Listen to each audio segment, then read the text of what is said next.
Whether you are a collector, a vendor, a grader, a trader, a casual player, or even a dirty scalper, you should know at least something about grading. Grading is not a major part of Magic the Gathering. It is not. But it is a part, and it is kind of a niche. There's reasons it hasn't grown. There's reasons that it has grown. And I'm excited to explore all that with you in today's video. And so first things first, let's take a tour down what sold on eBay that is a Magic the Gathering PSA 10 today. Today I'm recording this, it's June 4th, and there are not a lot of surprises here, but you're going to notice some patterns. So pay attention, follow with me. Final Fantasy Traveling Chocobo in neon ink, $4,000, nice. Another Final Fantasy card in PSA 10, a foil. You can only get these in collector booster boxes. So we're getting collector booster box, Final Fantasy collector booster box, PSA 10. More Traveling Chocobos in neon ink, PSA 10. Oh, we got a Spider-Man card, Spider-Man in PSA 10, although it sold for $30 plus shipping directly from PSA's vault. And I don't think you can even grade a card for less than like $85 right now. So that's a little bit of drama. I should talk about it right now while I'm on the subject. We'll get back to eBay. But if you didn't know, PSA, the Professional Sports Authenticator, is the main grading company on planet Earth. And by that, what I just mean is the highest premium. If you want to grade a card and get paid more money because it's graded, there really isn't a competitor to PSA. It's like, oh yeah, but CGC and ABC and DEF and GHI. Yes, there's lots of grading companies out there. But at the end of the day, PSA is how you grade something. You get a PSA 10, and then you're able to make money. And that's how it goes. So PSA has been inundated the past few years with orders. There's a lot of people whose businesses, whose side hustles, whose whatever, rely on PSA. And so you get the cards, you send them to PSA, they get graded, you turn and sell them, make a profit. This is especially popular with Pokemon. Boo, Pokemon. But it's a thing in Magic too, as we'll see a little bit. So PSA has too many orders. They want to slow down orders. What do? They raise prices. They limit orders. They say, hey, if you want to grade with us, you got to spend at least like $85 a card or whatever. I'm not sure exactly what the number is. Don't at me, but it's not pretty. A lot of people, a lot of businesses, whatever, that previously would take these relatively inexpensive cards, grade them with PSA, sell them at a huge premium. It's now not feasible because PSA has raised their prices to slow orders down because there's just too much coming in. They made some statements about how there's just too many cards. So we're looking at PSA 10 because that is the premium. In general, a PSA 9 doesn't sell for nearly as much. PSA 10 is the best you can get with PSA 10 out of 10. And so let's keep looking. That's not a Magic card. That is, though, once again, Final Fantasy. Very cool. Here's a Bloomborough 3 Tree City collection. That is unique. You'll notice that I think this is the first non-Final Fantasy. Well, I guess there's Spider-Man, but that card didn't sell for like a lot of money. So Bloomborough 3 Tree City set. Are these all foil? This is kind of cool. Why didn't I buy this? Well, I know why I didn't buy this. Oh, yeah, that's sick. Wow. Well, lucky son of a gun got that. All right. Well, lucky $600. You could buy these cards and just grade them yourself. I guess you can't grade them yourself anymore. Grading's expensive. Okay, we're back to Final Fantasy. Final Fantasy Chocobo Bundle, Snapcaster Mage, PSA 10, $250 from the vault. Another Final Fantasy Cloud Midgard Mercenary Chocobo. Great. What is this? Another Final Fantasy PSA 10. Okay, let's keep going. Yuna Final Fantasy PSA 10. Tifa, not the healthiest Tifa, but one of the Tifas. Yuna Grand Summoner. So I could keep going. Oh, here we go. Oh, nope, that's not graded PSA. Here we go, Avatar: The Last Airbender. So a couple of things you'll notice. One is that it's almost all Final Fantasy. Two is that it is almost all universes beyond. So we see a Spider-Man here. We see Avatar: The Last Airbender right here. Interesting. So we'll go through these quickly now. Final Fantasy, Avatar: The Last Airbender. What is this? Deserted Temple, serialized from Lord of the Rings. Also, a Universes Beyond. Final Fantasy. Oh, we got a serialized Socrates. Very cool. Spider-Man. Japanese WPN Celebration Shivan Dragon sold for $81 in PSA 10. Sorry, 31 bucks. 8 bids to 31 bucks. Final Fantasy. Here we go. CGC. 10 out of 10. Saw and a half sold for $10 plus shipping. So just because a card's graded does not mean it's going to sell for anything. PSA 10 Spider-Man Soulstone sold for $180. So anyways, a lot of universes beyond, a lot of Final Fantasy, and it's interesting. Oh, so now we're into June 3rd. We finished June 4th. Everything that sold today so far. Fascinating. What's the point? The point is that people like their Final Fantasy. Here's Tifa Lockhart. I graded multiple of these. I at one point bought these for closer to $60, maybe even less. Yeah, now the price has shot up. What's interesting is with that most recent Mayhem Friday sale, these things shot up from $60 to now they're selling for $150. That's crazy. I'm pretty sure I sold a graded PSA 10 Tifa Lockhart for $150. But back when you could get it for $60, and then grading was $20, selling for $150 wasn't the end of the world. Not crazy money, but something. It's crazy too. Y'shtola went from a few $100 to a few more $100. Profound thoughts with Nick. So let's take a look. Let's take a look at this product research. So grading PSA 10 Tifa Lockhart Surge Foil. Check this out. Final Fantasy comes out, and the first one that sold sold for $1,000. This is when Final Fantasy came out. Somebody got a Tifa. They expedited the grading. They were first to market, and they made hopefully great money. Man, I can't imagine that they didn't make good money. Who knows how much they got the single for? Who knows how much they spent on grading to expedite it?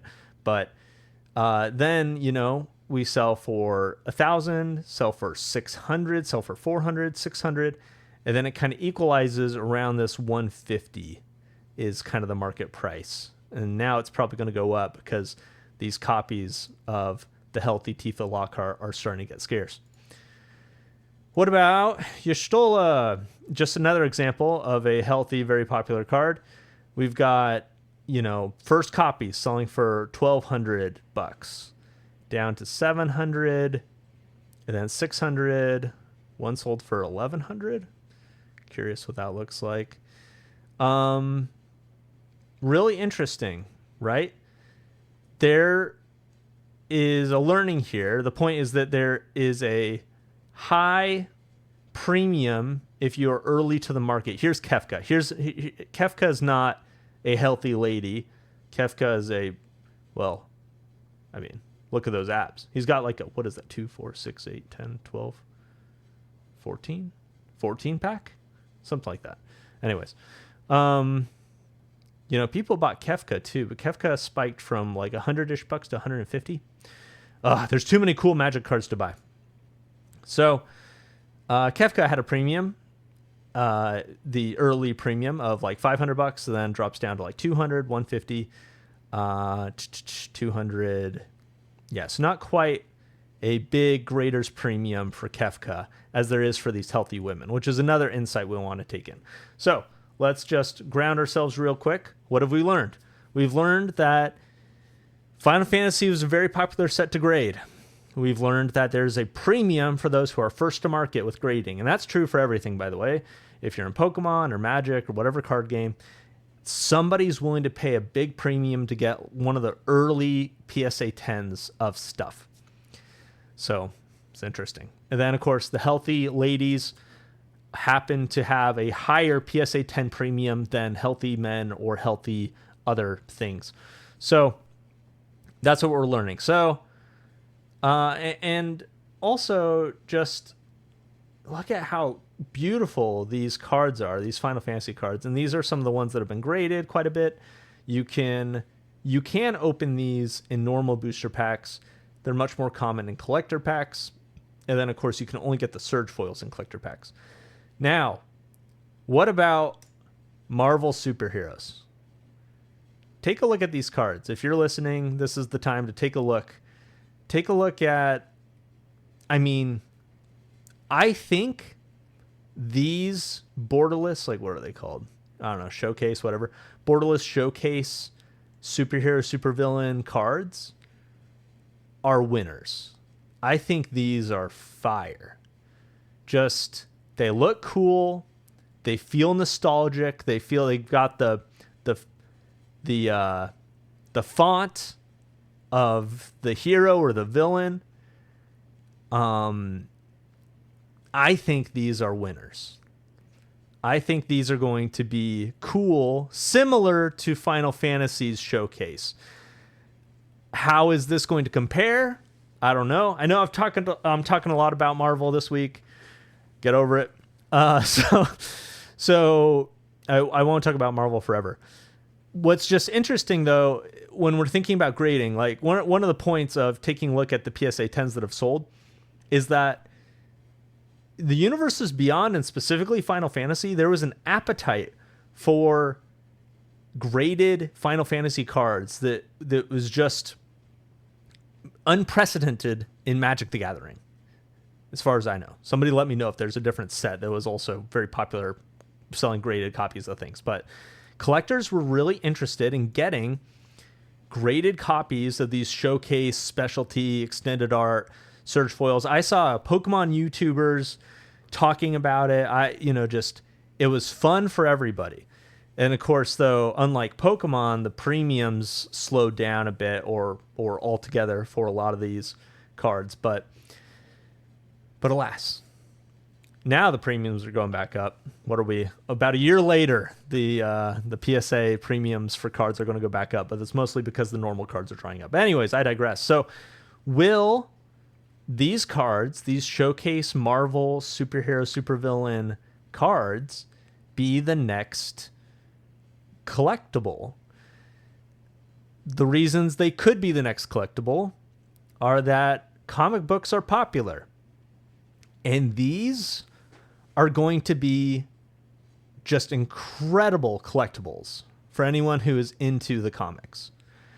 Another part about the Final Fantasy ones are that people would want to collect all of these. Every single showcase with each of the characters, people would want to collect. And so is the same thing going to happen with Marvel? Absolutely. There's going to be some number of people, I don't know how many, but some number of people that are going to want one of each of these cards graded in PSA 10. I saw quite a bit of that for Final Fantasy. I don't think it'll be, I'm not sure if there's going to be more nerds or less or whatever, but there are going to be nerds who are like, I say nerds, I'm a nerd. You're watching, you're a nerd. I should just say humans. There's going to be people that are going to be collecting and buying these in PSA 10. Now, are there as many healthy characters in this Marvel superhero set as there were in inside of Final Fantasy? I don't know. Spoilers are still going, so I guess the jury's out there, but I don't know if they're as healthy, but there is definitely a level of health that is going to help assist with the selling of these cards.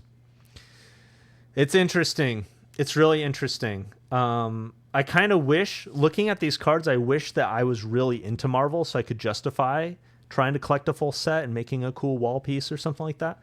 But I'm not. I would be lying if I said that I knew basically any of these characters from anywhere besides the movies. which is fine. It's fine to know people from just the movies, but anyways, that's the point. I think that's all. Will Marvel be the next collectible, gradable set? Will there be an opportunity to pick up these Marvel cards early, grade them, expedite grade them, and flip them and make great money? I would bet that there will be opportunity. I will not be participating in that. I've tied up my money elsewhere. But it's interesting. And if you are interested in playing around with the grading world, now is the time. Get a hold of one of the Surge foils or whatever the fancy foils is for any of these showcase superhero cards or supervillain cards. Get it graded to PSA. Yes, it's probably going to be quite expensive to grade it. Bonus points if you can get a female character. And then get it back, hopefully expedite it. It's a risky investment up front. Let me pull up the PSA grading. I wonder what, let me pull up the prices just so that you can get a little bit of an idea. Authentication and grading. Let me share my screen.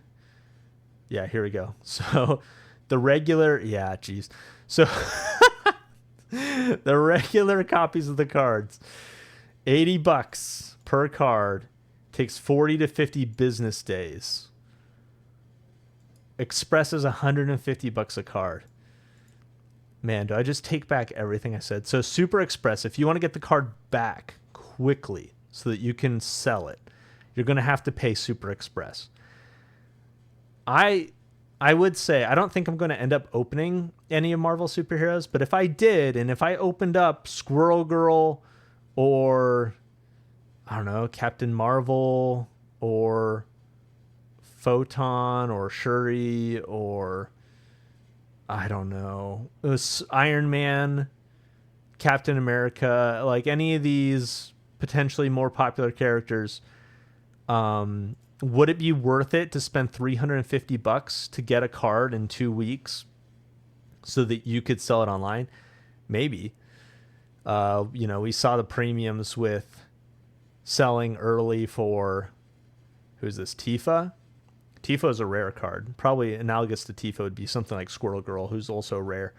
So, it's like if you can spend an extra $250 to get your Tifa early and sell it, and you're able to be one of the first couple people selling, that represents $500 extra. So it is worth it. These prices are crazy. This market is crazy. It's risky. You've really got to have the taste for victory or whatever, something to push you forward, because this is not for the faint of heart. Anyways, that's all on grading. By the way, I have graded a few copies of Tifa. I've graded other cards too, but mostly for my personal collection. Should I pull out my super casual? This is my PCG, which is Rudy's grading company. PCG 9 Phyrexian Obliterator in etched, or the step and complete foil. You can kind of barely see it. So I've graded. I've graded to make money. I've graded for fun. I've graded just to keep cards because cards are cool. Should you grade? I don't know. Personal decision. Anyways, thanks for watching all. I'll see you in the next one. Bye.